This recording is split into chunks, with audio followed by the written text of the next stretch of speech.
So there's this epic rare freestyle of you and the Terror Squad on Funk Flex, right? Going crazy on it. I'm talking you, Big Pun, Cuban Link, Triple Sace, I think Prospect too. How did that come about? I wasn't supposed to be there. I wasn't ready. I was unprepared. I didn't. I mean, I was just happy to be up there. Like I said, I maybe said like two freestyles, but that was a Terror Squad moment, No, and you did more I'm than in my two. I think you life. did more than two, but you went in too. You I mean, the way I mean, I listen to it now. I'm like, you can just tell I got a bunch of jewelry on. I'm going on tour. They keep hitting the mic, but Fat Joe and Pun, because I was going on tour and that was like the only time they could have an artist. I could get up there because I was leaving, and Pun and Joe was like, man, tell Flush to come up now for a half hour before he go on tour.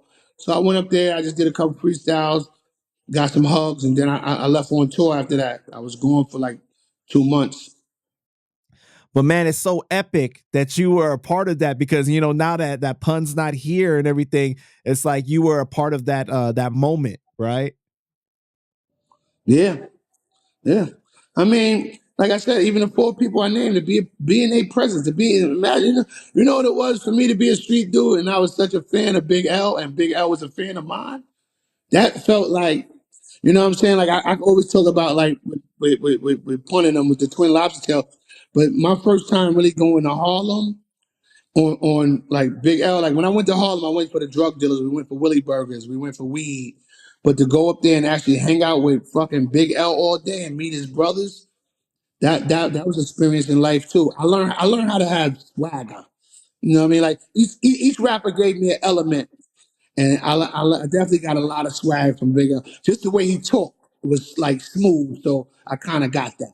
Right. Did you used to kick it with TS a lot? Yeah, yeah. I mean, after everything started dying down, me and Cuban became real tight.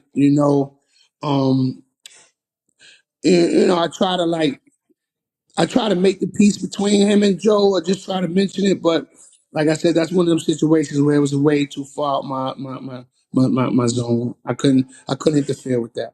Right. See, because you diplomatic. So like you of all people would seem like you would be the right person for that job, but even you, it was beyond you at that time. I mean, I think if I was in the club that night, I could have stopped it. Right. What was Right, your I could reaction have though stopped when it. you heard about what happened in the club?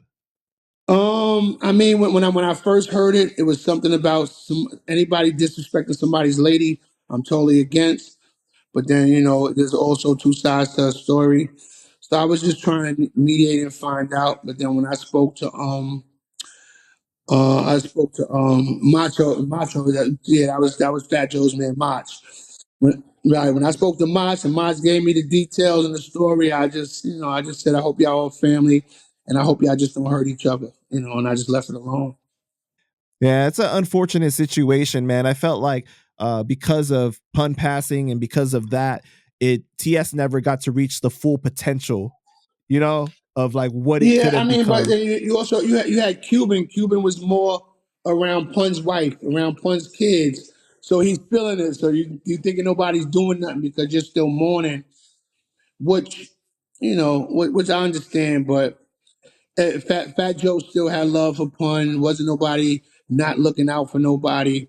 But I guess when you're there with the family, you take more to heart. Well, what do you mean? Like, so you're saying because he was around the family, he took it more Yeah, personal? I mean, at the end of the day, well, when friends or family members, pass, you can't just go lay down. You gotta still keep it pushing, still gotta make it work, still gotta make sure everybody's okay, still gotta feed the family. So, not that should hurted Joe to the full. Like, it still probably hurt him to this day. That don't change. But he still had to keep moving. He couldn't just stay there every day in the house and mourn you know. So I think with Cuban being home every day and talking to his wife and talk, they was looking at things wrong. Everybody's mourning, everybody hurt.